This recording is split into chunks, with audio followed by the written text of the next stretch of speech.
Varicose veins కి సరైన చికిత్స కోసం సంప్రదించండి ఎవిస్ హాస్పిటల్. నమస్కారం. మాఘపురాణం 16వ రోజు పారాయణలోకి వచ్చాం. ఈరోజు మాఘ బహుళ పాడ్యమి ఆదివారం అండి. ముందు 2 మాఘాదివారాలు కానీ రథసప్తమి నాడు కానీ మీరు పాలు పొంగించి సూర్యనారాయణమూర్తికి నివేదన చేసే అవకాశం లభించకపోయినట్లయితే ఈ ఆదివారం నాడు ఉదయమే పొద్దున్నే పాలు పొంగించి పాయసం చేసి సూర్యనారాయణమూర్తికి నివేదన పెట్టుకోవచ్చు. ఈ రోజున స్నానం చేస్తే నెలంతా స్నానం చేసిన ఫలితం వస్తుంది. ఇవాళ ఒక్కసారి పాయసం చేసి పెడితే నెలంతా పాయసం చేసి నివేదన చేసిన ఫలితం వస్తుందంటారు. ఆదివారాలు మంచివి, అవకాశం ఉంటే చేయండి. అయితే ఏం చెప్తున్నారో చూద్దాం. పార్వతికి పరమేశ్వరుడు చెప్పినటువంటి సుమంత్రుని కథ దాని గురించి చెప్తూ ఇంకొక గాథ చెప్తున్నారన్నమాట. తర్వాత అతను తపస్సు చేసుకుని తన కష్టాన్ని పోగొట్టుకున్నాడనమాట. మాఘమాసంలో నదీ స్నానం అత్యంత పుణ్యప్రదమైంది. ఈ మాసమందు 30 రోజులు విడవకుండా నదీ స్నానం చేసేవాళ్ళు ఐశ్వర్యవంతులవుతారు. వాళ్ళకి ఉన్నటువంటి కష్టాలన్నీ క్రమంగా తీరిపోతాయి. మాఘశుద్ధ చవితి నాడు భక్తశ్రద్ధలతో నదీ స్నానం చేసిన వారికి వారి నిర్మల హృదయాన్ని అనుసరించి, అంటే ఖచ్చితంగా వస్తుందని చెప్పట్లేదండి, బుద్ధి నిర్మలంగా ఉంటే శ్రీహరి కృపకి పాత్రలవుతారట. ఇక్కడ ఏమిటంటే భక్తి శ్రద్ధలు, నియమనిష్టలు, ఏకాగ్రత ప్రధానమైనవి అని వివరంగా చెప్పిన తర్వాత ఈ లక్ష్మీనారాయణల వ్రతం ఎలా చేయాలో పార్వతీదేవి భర్త గారిని అడుగుతోంది. ఎట్లా పూజించాలో చెప్పండి, వివరంగా చెప్పమంటే అప్పుడు భగవంతుడు అయిన పరమేశ్వరుడు ఇట్లా తెలియజేస్తున్నాడు. మాఘమాసంలో శుద్ధ చవితి వెళ్ళిపోయిందండి. మనం బహుళంలో ఉన్నాం. ఇప్పుడు 16వ రోజులకు వచ్చేసాం కదా. ఈ సంవత్సరం చేయలేకపోతే వచ్చే సంవత్సరం చేసుకోవచ్చు. కుదిరితే బహుళ చవితి నాడైనా కూడా మనం ఇది చేయొచ్చు అన్నమాట. కాలకృత్యాలు తీర్చుకుని నదీ స్నానం చేసి శుచిగా పవిత్రుడు కావాలి. పిమ్మట నదీ తీరంలో కానీ గృహంలో కానీ మండపాన్ని ఏర్పరచాలి. ఆ మండపాన్ని సర్వాంగ సుందరంగా రంగురంగుల ముగ్గులతోటి అలంకరించాలి. మండపం మధ్యలో అష్టదళ పద్మ ముగ్గేయాలి. మనం మామూలుగా పద్మ ముగ్గేసుకుంటాం కదా, 8 రేఖలు వచ్చేది అది. లక్ష్మీనారాయణల విగ్రహాలను బంగారంతో కానీ వెండితోటి కానీ కాంస్యం పంచలోహాలతో కడకు మట్టితోటైనా చిన్న విగ్రహాలని స్థాపన చేయాలి. చేసిన తర్వాత విగ్రహాలకి గంధం పూసి పసుపు కుంకుమ అక్షంతలతో కర్పూరము అగరబత్తులు మొదలైన పూజా ద్రవ్యాలతో పూజించి ధూపదీప నైవేద్యం తాంబూలాదులు నమస్కారాదులు సమర్పించాలి. ఒక రాగి చెంబును తీసుకుని అందులో స్వచ్ఛమైన నదీ జలాన్ని పోసి మామిడి చిగుళ్ళ నుంచి దాని మీద ఒక కొబ్బరికాయ పెట్టి దానికి కొత్త వస్త్రాన్ని కప్పాలి. లక్ష్మీనారాయణల ప్రతిమని ప్రతిష్ఠించాలి. అంటే మనం ఏంటి కలశం పెట్టుకోండి అని చెప్తున్నారు. మండపం మధ్యలో సాలగ్రామాన్ని కూడా ఉంచి ధూపదీప నైవేద్యాలు సమర్పించాలంటే ప్రతిమకి చేసిన విశేషం, కలశం పెట్టుకుని చేసినా విశేషమే. ప్రతిమా కలశము కాకుండా సాలగ్రామారాధన చేసినా కూడా విశేషమే. తదనంతరము ఈ రాగి పాత్రలోని నీటితోటి అర్ఘ్య ప్రదానం చేయాలి. పిమ్మట నారాయణునికి మదిలో నమస్కరించి సూర్యునికి నమస్కారం చేయాలి. ఈ మాఘమాస వ్రతాన్ని ఆచరించే వాళ్ళు తల్లిదండ్రుల్ని, బంధుమిత్రాదుల్ని, శ్రేయోభిలాషుల్ని, గురువుల్ని, పెద్దల్ని ఆహ్వానించి వాళ్ళ సమక్షంలో నిర్వహిస్తే అధికమైన సత్ఫలితాలని పొందుతారు. అందరినీ పిలుచుకుని వ్రతం చేసుకోండి అని చెప్తున్నారు. ఒక సద్బ్రాహ్మణుడికి బియ్యము, బెల్లము, ఉప్పు, పప్పులు, కాయగూరలు, పళ్ళు ఇచ్చి స్వయం పాకాన్ని ఇవ్వాలి. నూతన వస్త్రాల్ని దానం చేయాలి. పిమ్మటన మాఘపురాణాన్ని స్వయంగా పఠించాలి. లేదా నాబోటి వాళ్ళు ఎవరైనా పఠిస్తుంటే వినాలి. పఠించినప్పుడు కానీ వినేటప్పుడు కానీ అక్షతల్ని, అంటే మనం పూజ చేసుకునేటప్పుడు అనమాట, అక్షతలు చేతిలో ఉంచుకుంటే ఆ చదివిన ఫలితం మనకి లభిస్తుంది. మన పద్ధతి అది. పురాణ శ్రవణానంతరం ఆ లక్ష్మీనారాయణని ధ్యానించి కొన్ని అక్షతలు విగ్రహం మీద, కొన్నిటిని తనపైన వేసుకోవాలి. మాఘశుద్ధ చవితి నాడు మాఘస్నానం చేసి లక్ష్మీనారాయణలని అత్యంత భక్తి శ్రద్ధలతో నియమనిష్టలతో ఈ విధంగా పూజిస్తే ఎంతటి ఘోర పాపాలైనా పోతాయి. దీనికి నిదర్శనంగా ఒక కథ చెప్తున్నారు. గౌతమ మహర్షి ఒకనాడు తన శిష్యగణంతో తీర్థయాత్రలకు వెళ్తున్నారు. అనేక పుణ్యక్షేత్రాలు దర్శిస్తూ మార్గమధ్యంలో కనపడిన ఆ సన్యాసులతో, భక్తి తత్పరులతో, మునిగణాలతోటి భగవద్గోష్ఠులు జరుపుతూ మాఘమాసం వచ్చేసరికి ఆయన కృష్ణా తీరాన్ని చేరుకున్నాడట. పవిత్ర కృష్ణా నదిలో స్నానం చేశాడు శిష్య బృందంతో కలిసి. మాఘమాసం అవటం వల్లే ఆయన కరెక్ట్గా అక్కడ చేరాడు కదా. నదీ తీరంలో ఉన్న ఒక రావి చెట్టును దర్శించి, రావి చెట్టును చూడగానే మనం చెప్పుకుంటాం అశ్వత్థనారాయణుడు, సాక్షాత్ శ్రీమన్నారాయణ స్వరూపమే రావి చెట్టు అని చెప్తాం. మూలతో బ్రహ్మరూపాయ, మధ్యతో విష్ణురూపిణే, అగ్రత శివరూపాయ వృక్షరాజాయతే నమః అని ఈ శ్లోకాన్ని 4-5 సార్లు చెప్పుకుంటూ దాని ప్రదక్షిణలు చేసి ఆ చెట్టు కింద కూర్చుని మహావిష్ణువుని పూజించాడట. మాఘమాస విశిష్టత ఇది, మంచిది. ఈ సమయంలో ఇలా నదీ స్నానం చేయాలి, విష్ణు ఆరాధన చేసుకోవాలని అందరికీ చెప్పి చేయించారు. సరే, ఈ మాఘమాసం కాబట్టి ఇంకా వెళ్ళలేదట, పవిత్ర మాసం కదా, నదీ తీరంలో ఉన్నామని చెప్పి అక్కడే ఉండి ప్రతిరోజు అక్కడే పూజ చేయటం మొదలుపెట్టారు. మాఘశుద్ధ దశమి వచ్చిందట. అది ఆయనకి అత్యంత ప్రీతిపాత్రం. దశమి మర్నాడు ఏకాదశి వస్తుంది. మాఘశుద్ధ దశమి చాలా విశేషమైన రోజు. ఆయన ఏం చేశాడు, రావి చెట్టు మొదట్లో శుభ్రం చేసి అలంకారం చేయించి ముగ్గులు అవి వేసి మామిడాకులు తోరణాలు కట్టించి చిన్న మండపాన్ని ఏర్పాటు చేశాడు. శ్రీహరిది ప్రతిమ కూడా ఒకటి ప్రతిష్ఠించి పూజాధికాలు చేస్తున్నారు. అత్యంత భక్తి శ్రద్ధలతో శ్రీమన్నారాయణుని సేవాకాలం జరుగుతోందట. అయితే ఈ కార్యక్రమాన్ని అంతటినీ అక్కడికి వచ్చి ఒక కుక్క వచ్చి కూర్చుందట. అది చూస్తోందట. అది కళ్ళార్పకుండా చూస్తోంది. అయితే ఆ కుక్కను గమనించిన శిష్యులు ఎవరో వచ్చి అని దాన్ని చిన్న కర్రతో బెదిరించారు. అవతల పరిగెత్తింది, కానీ మళ్ళీ వచ్చేసింది. అది 2 సార్లు 3 సార్లు వదిలించారు. 3 మాటలు వదిలించారు. 3 సార్లు అది ఏం చేసింది, చెట్టుకు ప్రదక్షిణగా మళ్ళీ ఇటు నుంచి తిరిగి వచ్చి రెండో పక్కన వచ్చి కూర్చుంటోందనమాట.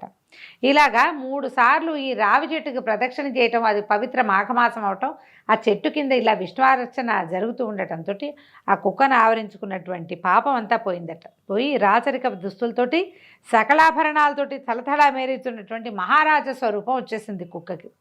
ఈ గౌతమ మహర్షి ముందు నిలబడి ముగుళితాస్తుడు 2 చేతులు జోడించి వినమ్రంగా ఆశీర్వచనం కోరుకున్నాడు.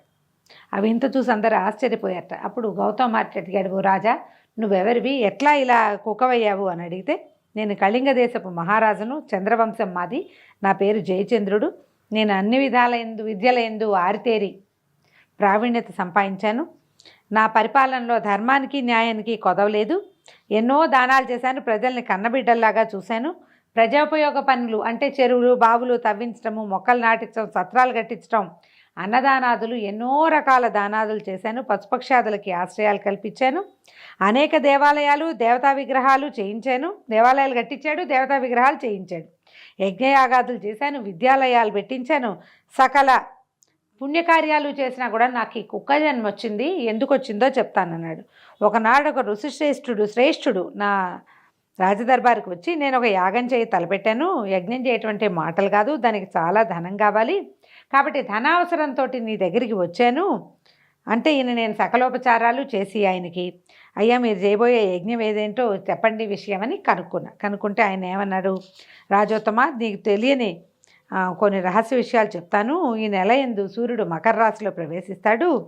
ఈ మకరం చివరికి వస్తూ ఉండగా అందులోనే మాఘమాసం ప్రారంభం అవుతుంది. ఆనాడు సూర్యోదయం అయిన తర్వాత నువ్వు ఏదైనా నదిలో స్నానం చేసి ఆ భక్తి శ్రద్ధలతో భగవంతుడైన శ్రీమన్నారాయణని పూజించి మాఘమాస మహాత్మ్యాన్ని చదవటం కానీ చదివించుకోవటం కానీ చేస్తే నీకు వైకుంఠ ప్రాప్తి వస్తుంది, అశ్వమేధం చేసినంత ఫలితం లభిస్తుంది, తీర్థయాత్రలు దాన ధర్మాలు చేసినంత ఫలం సిద్ధిస్తుంది. మాఘశుద్ధ సప్తమి ఆదివారం కానీ దశమి ఆదివారం నాడు కానీ మాఘశుద్ధ పౌర్ణమి నాడు కానీ ఉదయాన్నే మాఘస్నానం చేసినా కూడా ఎంతటి ఘోర పాపాల నుంచైనా విముక్తి పొందుతావు. ఇది సత్యము. మాఘమాసం అంతటికీ ప్రత్యేకత ఉంది. ఇలా కనుక మాఘమాస వ్రతం చేస్తే మరుజన్మలో బ్రాహ్మణ జన్మ ఎత్తుతావు, కాబట్టి నువ్వు ఇది మాఘమాసాన్ని చేసుకోమని ఆయన సెలవిచ్చాడు. అయితే సరే, నేనేమన్నాను, నేను ఇప్పటిదాకా అది వినలా, నేను అందరికీ సహాయం చేయటము అవే నాకు తెలుసు. ఈయనకేమనిపించింది రాజుకి, ఏమిటి ఒక్క నెలలో స్నానం చేస్తే ఇవన్నీ వస్తాయా, నేను ఇన్ని చేశానే, నేను యజ్ఞయాగాదులు చేయించా, ఇళ్ళు వాకిళ్ళు కట్టించాను, గుళ్ళు గోపురాలు కట్టించాను, విద్యాలయాలు కట్టించాను, వాటి వల్ల మోక్షం వస్తుంది అదని ఎవరు చెప్పలేదు, నువ్వు వచ్చి ఒక్క స్నానం చేస్తేనే ఫలితం లభిస్తుందని చెప్పేసరికి ఆయనకు నచ్చలేదన్నమాట. మాఘమాస వ్రతం చేస్తే వైకుంఠ ప్రాప్తి కలగటం ఏమిటి, చేసిన పాపాలు పోవటం ఏమిటి, ఎక్కడైనా మంత్రాలకు చింతకాయలు రాలుతాయా, దానివల్ల ప్రజోపయోగం ఏముంది, ప్రజలకు ఉపయోగపడే పని చేస్తే వాళ్ళ ఆశీర్వచనాలతో ఏదైనా అవుతుంది. ఒట్టి మాఘంలో నా స్నానం నేను చేసుకుంటే, నా ఒంటికి నేను స్నానం చేసి నా భక్తికి నేను దండం పెట్టుకుంటే నాకు ఎట్లా వైకుంఠ ప్రాప్తి వస్తుంది అని చెప్పి ఇవన్నీ అతిశయోక్తులు నేను నమ్మనని ఎగతాళి చేశాను. కానీ ఏం చేయను, ఒక తెలియనితనంతో నేను ఆ పని చేశాను. నేను చేసే పనులే నన్ను కాపాడతాయి. నేను చాలా మంచి క్రియలు చేశాను. ఈ స్నానాలు దానాలు నేను నమ్మను, ఇది నీతి బోధలు నాకు చెప్పొద్దని నేను చులకనగా తీసేశాను. అయితే ఆ మునిసత్తమని అహం దెబ్బతిన్నది. సరే రాజా, నేను నీ మేలు కోరి చెప్పాను, తర్వాత నీ ఇష్టమని వెళ్ళిపోబోయాడు. అయితే నేను ఆయనకు కోపం వచ్చింది, కానీ నేను ఆయన యజ్ఞం కోసం డబ్బులు అడగడానికి వచ్చాడు కదా, మొదట ఆయన్ని బతిమలాడి యజ్ఞం వరకు డబ్బులు తీసుకెళ్ళండి, ఈ స్నానం సంగతి వదిలిపెట్టండి, ఇది నన్ను చేయమన్నారు, నాకు ఆసక్తి లేదు, మీకు కావాల్సింది మీరు తీసుకెళ్ళండి, ఇస్తాను కదా అని నచ్చజెప్పి ఆయనకి సగౌరవంగా పంపించాను. నాకు వార్ధక్యం సమీపించి మరణించాను. అప్పటి నుంచి వరుసగా 7 జన్మల నుంచి నేను కుక్క జన్మ ఎత్తుతూనే ఉన్నాను. మీరు చేసేటువంటి పూజ చేస్తున్నటువంటి పూజాస్థలం చుట్టూతా ప్రదక్షిణం చేయటం వల్ల నాకు మళ్ళీ పాత స్వరూపం వచ్చింది, నా రాత ఇంతకాలానికి తిరబడింది, విధివ్రాత తప్పించడానికి ఎవరి తరం, ఇన్ని జన్మల నుంచి లేనిది ఇప్పుడు నాకు నా పూర్వజన్మ ప్రాప్తించింది, పూర్వజన్మ స్మృతి కూడా నేను ఏం చేయటం వల్ల నాకు ఇలాంటి జీవితం వచ్చిందో నేను తెలుసుకోగలిగాను. ఈ ప్రదక్షిణ తర్వాతే నాకు ఈ మార్పు కలిగింది. ఇంతటి ప్రత్యేకమైన విషయం జరగడానికి కారణం ఏమిటి అని అడిగేసరికల్లా గౌతమ మహర్షి తన దివ్య దృష్టితో చూసి ఇట్లా చెప్పారట. ఏమన్నారు? దివ్య దృష్టి కాదు, మాఘమాసం కదా ఇది, దివ్య దృష్టే కాదు, ఆయన దివ్య దృష్టితో చూసి ఇతని జీవితం ఏమైందో చూసుకుని అప్పుడు ఇతను చెప్తున్నారనమాట. నువ్వు మాఘమాసము దాని విశిష్టత పట్ల నీకున్న చులకన భావం వల్ల నీకు ఈ శునక జన్మ లభించింది నాయన. కానీ అదే మాఘమాసంలో అదే వ్రతం చేస్తుండగా నీకు తెలియకుండానే నువ్వు 3 సార్లు ప్రదక్షిణ చేయటం వల్ల నీకు మళ్ళీ రాజయ యోగం లభించింది. మేము చేయబోయే మాఘమాస వ్రత నైవేద్యం తినటానికై నువ్వు వచ్చావు. నువ్వు రావడం కుక్క స్వరూపంలో వచ్చినప్పుడు ప్రసాదం తినటానికే కదా, అంతకంటే ఏం కావాలి కుక్కకు ఆహారం. మా శిష్యులు 3 సార్లు 4 సార్లు అదిలించారు, నువ్వు 3 మారు ప్రదక్షిణం చేసావు. ఇలా భగవంతుడికి ప్రదక్షిణ చేయటం వల్ల, ఈ అశ్వత్థనారాయణ వృక్షం ఈ రావి చెట్టుకి ప్రదక్షిణ చేయటం వల్ల నీకు విశేషమైన ఫలితం లభించింది. నువ్వు ఈ అర్చనంతా చూసావు, ఇక్కడ జరుగుతున్నదంతా నీకు అర్థమైనా కాకపోయినా నీ చెవిలో పడుతోంది కాబట్టి నీకు ఇది లభించింది, నీకు పుణ్యం ప్రాప్తించింది. నువ్వు ఎలా అనుభవపూర్వకంగా తెలుసుకున్నావు చూడు, మాఘమాస ప్రాతమహత్యం ఎంత గొప్పదో నీకు ఇప్పుడు అర్థమైంది. అదే నువ్వే స్వయంగా వ్రతం చేసి, నువ్వే స్వయంగా స్నానం చేసి, దాన ధర్మాదులు చేసి విశ్వాలయంలో విష్ణువర్చన చేసుకుంటే నీకు ఎలాంటి ఫలితం లభిస్తుందో చెప్పు, నువ్వు ఆలోచించు అంటూ రాజుకు చెప్తుంటే పక్కనే చెట్టు త్వరలోంచి ఒక కప్ప బెకబెకమంటూ వచ్చి గౌతమ మహర్షి పాదముల మీద పడి బెకబెకమని గెంతుతూ అరుస్తూ మండపం వద్దకు వచ్చి శ్రీమన్నారాయణుడి విగ్రహాలను, ఆ చిత్రపటాలను, అక్కడ ఉన్నటువంటి పూజా విధానాన్ని చూస్తూ ఒక అందమైన నవయవ్వన తపస్విగా మారిపోయింది. ఆ కప్ప మునికన్నిగా మారిపోవటాన్ని చూసినటువంటి గౌతముడు మిగిలిన వాళ్ళంతా ఆశ్చర్యచకితులయ్యారు. ముగ్ధ మనోహర రూపంతో ఉన్నటువంటి ఆ మునికన్య అటు ఇటు చూస్తూ గౌతమ మహర్షి దగ్గరికి వచ్చి ఆయన పాదాలకి నమస్కారం చేసింది. గౌతముడు ఆమెను దీవించి తన పూర్వజన్మ ఆమెకి దీవించేశారు కదా, ఆమెకి తన పూర్వజన్మ వృత్తాంతం అంతా జ్ఞాపకం వచ్చిందట. అప్పుడు ఆయన అడిగాడు, తపస్వి నువ్వెవరు, నీ పేరేంటి, నీ వృత్తాంతాన్ని వివరించమని ప్రశ్నించాడు. ఆమె పూర్వజన్మ వృత్తాంతం ఏమైందో చూద్దాం. ఒక రాజు సమస్తమైన మనం చెప్పుకునేటువంటి నరసేవ అంతా చేసినా కూడా ఈ మాఘమాసం స్నానం చేసినా చేయకపోయినా ఒక పెద్దవాళ్ళు వచ్చి ఇది చాలా మంచిది, ఇది చెయ్యి అని చెప్పినప్పుడు దాన్ని అపహాస్యం చేయటం వల్ల అతను కుక్కగా జన్మించాడట. అందుకని ఇతరుల పూజా విధానాల్ని విమర్శించకూడదని చెప్తారండి.